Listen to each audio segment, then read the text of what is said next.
So good morning guys. तो चलिए start करते हैं आज के यानी कि 4 फरवरी के इंपॉर्टेंट करंट अफेयर्स को। देखिए हमारा पहला प्रश्न क्या है। अभी हाल ही में द क्लास ऑफ 2006 नाम की बुक को किसने लिखा है? तो आंसर होगा आकाश कंसल ने। तो प्रबंध पेशेवर यानी कि मैनेजमेंट प्रोफेशनल है ये आकाश कंसल, जिन्होंने ये बुक लिखी है जिसका नाम है द क्लास ऑफ 2006। एक्चुअली में इस बुक का पूरा नाम है the class of 2006 sneak peek into the miss advantage of the great Indian engineering life. तो ये भारत की पहली सीजन स्टाइल बुक है, मतलब इसमें 18 अलग अलग एपिसोड है जो कॉलेज में बिताए समय को याद करते हैं, और अभी इसे एक्टर आर माधवन ने लॉन्च किया था। बाकी किरण बेदी ने कौन सी बुक लिखी? Fearless governance. सुभाष गर्ग ने द 10 ट्रिलियन ड्रीम नाम की बुक को लिखा, और जयंत घोषाल ने ममता बियॉन्ड 2021 नाम की बुक को लिखा है। याद रखना ये, बढ़ते आगे। फिर बताइए, हाल ही में गेल यानी कि gas authority of India limited ने कहां पर प्राकृतिक गैस प्रणाली में हाइड्रोजन के मिश्रण की भारत की अपनी तरह की पहली परियोजना शुरू की?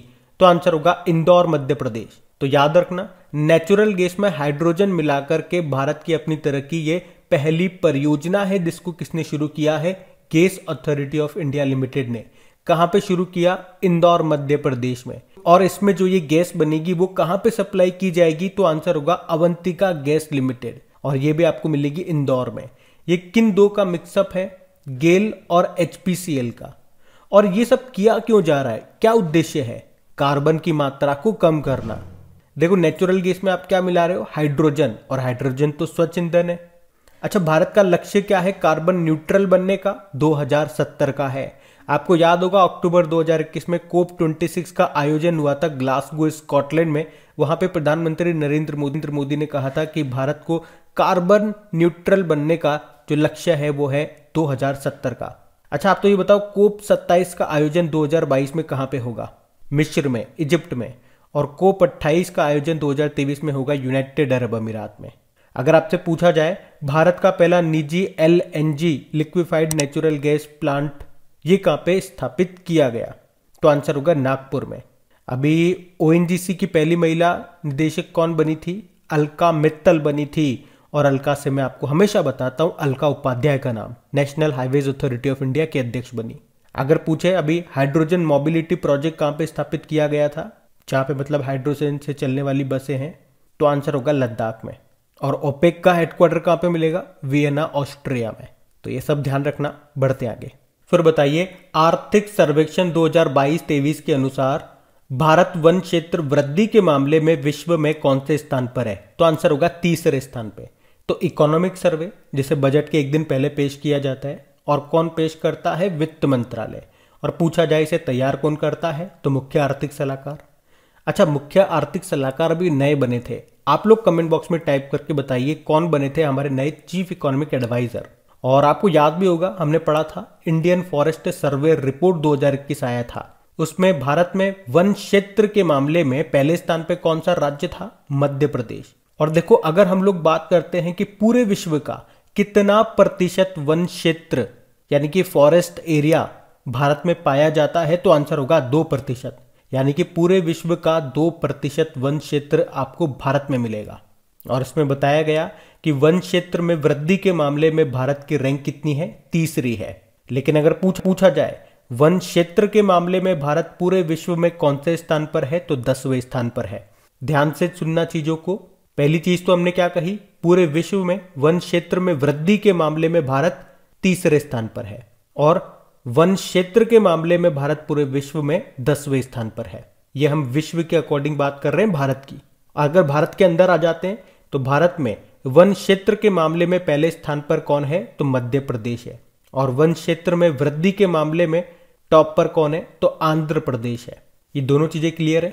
और अगर आपसे पूछा जाए कि 2010 के बाद में कितना वन क्षेत्र बढ़ गया है, तो 2,66,000 किलोमीटर स्क्वायर, इतना वन क्षेत्र फॉरेस्ट एरिया बढ़ गया। अच्छा, हमने क्या कहा कि पूरे विश्व में वन क्षेत्र के मामले में भारत कौन से स्थान पर है? 10वें स्थान पर है। तो पूरे विश्व में पहले स्थान पे कौन है वन क्षेत्र के मामले में? रशिया, जहां पे वन क्षेत्र सबसे ज्यादा है। दूसरे पर ब्राजील है, और 10वें पे भारत है। और भारत में अगर बात करते हैं तो देखो, भारत में क्षेत्रफल यानी कि एरिया के आधार पर सबसे कम वन क्षेत्र कहां पर है, तो आंसर होगा हरियाणा में, और सबसे ज्यादा तो मध्य प्रदेश में है।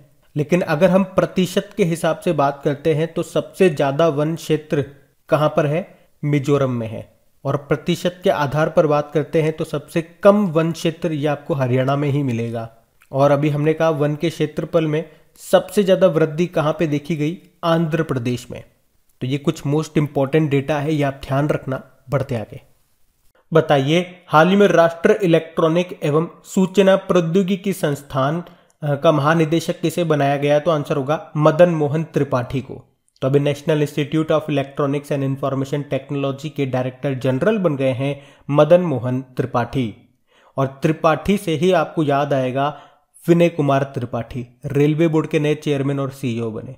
और विनय कुमार त्रिपाठी से मैंने आपको लिंक करके याद करवाया था विनय कुमार सक्सेना का नाम, जो कि खादी व ग्रामोद्योग आयोग के अध्यक्ष बने। बाकी G Ashok Kumar national mission for clean Ganga के डायरेक्टर जनरल बने। अतुल दिनकर राणे ब्रह्मोस एरोस्पेस के एमडी सीईओ बने थे ये। अच्छा, हमारे इलेक्ट्रॉनिक्स एंड आईटी मिनिस्टर कौन है, वही है जो रेलगाड़ी चलाते हैं, यानी कि अश्विनी वैष्णव।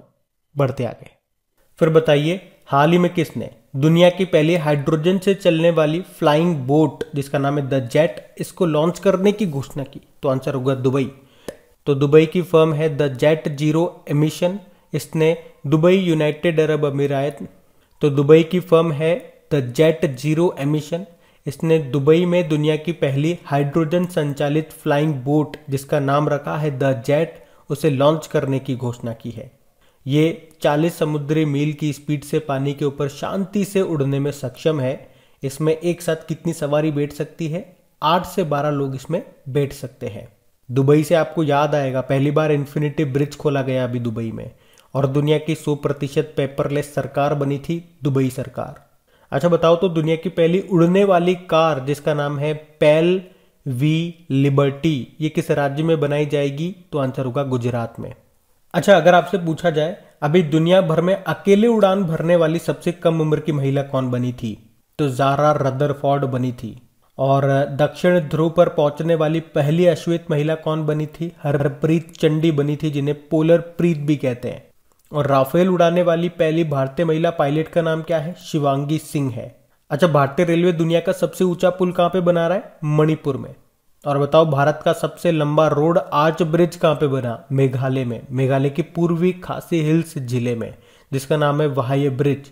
और उड़ीसा का भी सबसे लंबा पुल बना था जिसका नाम है टी सेतु, क्योंकि ये टी आकार का है।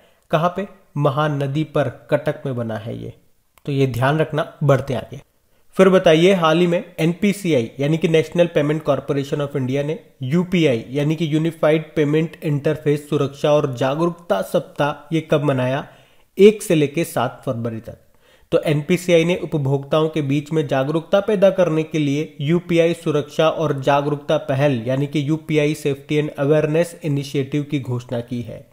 और इस पहल के तहत एनपीसीआई और यूपीआई पारिस्थितिकी तंत्र 1 से 7 फरवरी तक यूपीआई सुरक्षा और जागरूकता सप्ताह और पूरे फरवरी को यूपीआई सुरक्षा और जागरूकता माह के रूप में मना रहा है। अच्छा, एनपीसीआई मतलब आपने बोला national payment corporation of India, स्थापना होती है 2008 में, मुंबई में हेडक्वार्टर है और इसके एमडी सीईओ दिलीप असबे है। अभी आपको याद होगा कर्नाटक सरकार ने ई रूपी को लागू करने के लिए एनपीसीआई और एसबीआई के साथ समझौता किया था। अभी एनपीसीआई ने यस बैंक के साथ अपनी तरह का पहला रुपे ऑन द गो संपर्क रहित भुगतान समाधान को लॉन्च करने के लिए समझौता किया था। अभी इंडसइंड बैंक और एनपीसीआई ने यूपीआई के माध्यम से सीमा पार भुगतान की पेशकश करने के लिए आपस में समझौता किया था। और अभी इंडिया पोस्ट पेमेंट बैंक ने ग्राहकों के दरवाजे पर नगद आधारित बिल भुगतान की सुविधा के लिए एनपीसीआई बिल भुगतान प्रणाली भारत बिल पे के साथ समझौता किया था।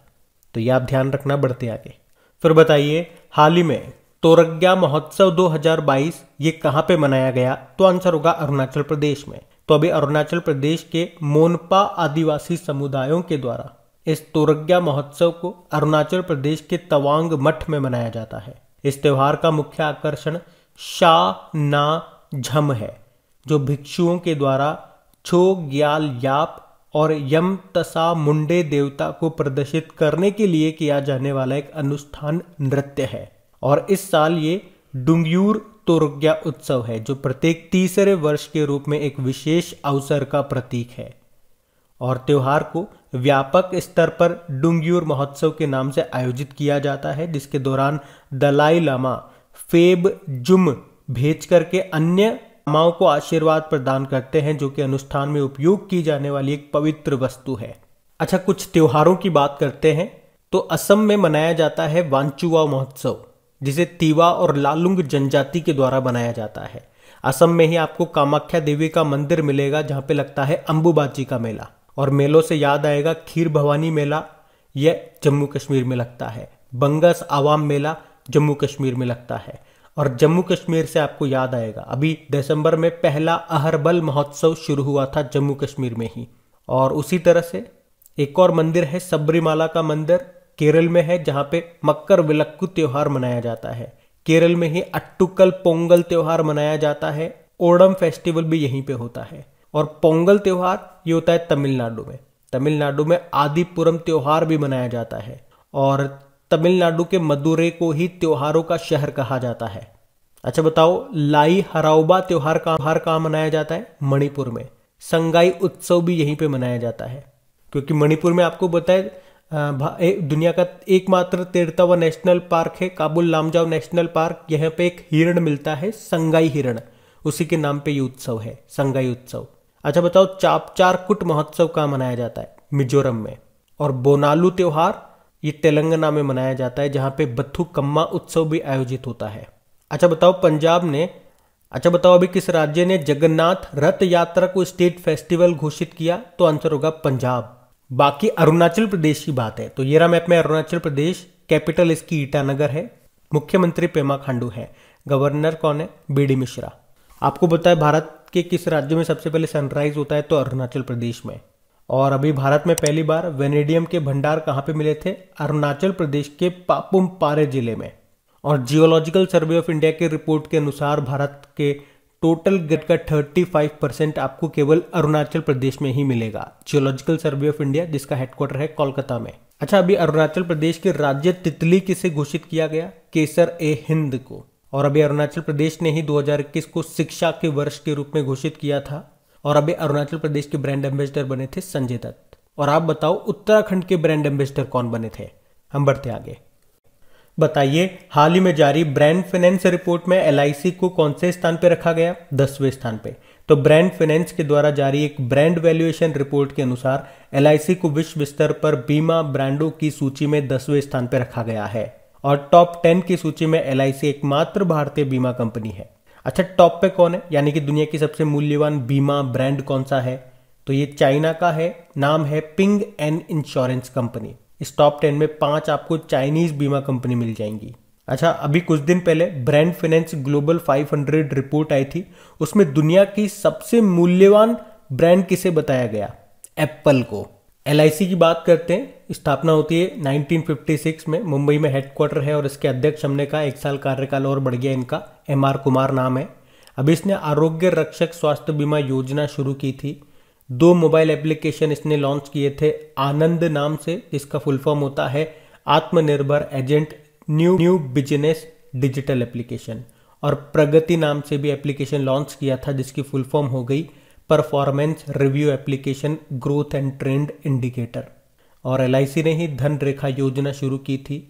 और एलआईसी डीजी जोन कहाँ पे खोला गया? मुंबई में। तो ये सब याद रखना, बढ़ते आगे। अच्छा बताइए, हाल ही में किस कंपनी ने हैप्पी शॉप नाम से अपनी ब्रांडेड शॉप शुरू की है? तो आंसर होगा एचपीसीएल। एचपीसीएल यानी कि हिंदुस्तान पेट्रोलियम कॉर्पोरेशन लिमिटेड, जिसका मेन काम क्या है? फ्यूल का, ईंधन का। पर अभी इसने अपना पहला गैर ईंधन ब्रांड, नॉन फ्यूलिक ब्रांड शुरू किया है, जिसका नाम रखा है हैप्पी शॉप। तो इसमें आपको ईंधन के अलावा जो रोजमर्रा की जरूरत वाली चीजें होती है वो मिलेंगी, जैसे कि खाद्य सामग्री मिल जाएंगी, आपको स्वास्थ्य संबंधी दवाइयां वगैरह मिल जाएगी, बेकरी का सामान, किराने का सामान, ये सब आपको यहाँ पे मिल जाएगा। और अभी मुंबई और विशाखापत्तनम में इसे शुरू किया गया है। हिंदुस्तान पेट्रोलियम कॉर्पोरेशन लिमिटेड से कुछ याद आता है क्या? अभी इसके नए मैनेजिंग डायरेक्टर बने थे कौन? पुष्प कुमार जोशी। ये एक महारत्न कंपनी है। वैसे भी टोटल कितनी महारत्न कंपनी हो गई? 11 हो गई। और 11वीं कौन सी बनी थी अभी 2021 में? Power finance corporation. अच्छा मुझे बताओ, भारत में पहला तेल का कुआं ये कहाँ पे खोजा गया था? अगर आप हमारे करंट अफेयर्स का रिवीजन वाला वीडियो देखते हैं, कई बार वहां पे हम इस क्वेश्चन को कवर कर चुके हैं। अब आप लोग बताइए, हम बढ़ते आगे। तो आपसे पूछा गया था कि उड़ीसा ओपन बैडमिंटन टूर्नामेंट 2022 में महिला एकल का खिताब किसने जीता? तो आंसर होगा उन्नति हुड्डा ने। आप सभी ने प्रश्न का बिल्कुल सही उत्तर दिया है। और गाइज, अगर सेशन अच्छा लगा है तो प्लीज इसे लाइक करके अपने दोस्तों के साथ में शेयर जरूर कीजिएगा। जो भी आपका स्टडी ग्रुप हो गया व्हाट्सएप पे, फेसबुक पे, या आपके फैमिली में अगर कोई पढ़ने वाले स्टूडेंट हैं तो प्लीज उनके साथ में वीडियो की लिंक को शेयर जरूर कर देना। और अब मैं आपको बता दूं, इन सभी क्वेश्चंस का क्विज बना करके आपकी क्रिक एग्जाम एप्लीकेशन पे अपलोड कर दिया गया है। वहां जाके इनकी अच्छे से प्रैक्टिस करिए। पीडीएफ भी आपको इनका वहीं पे मिल जाएगा। अब ये रहा आज का आपका होमवर्क प्रश्न।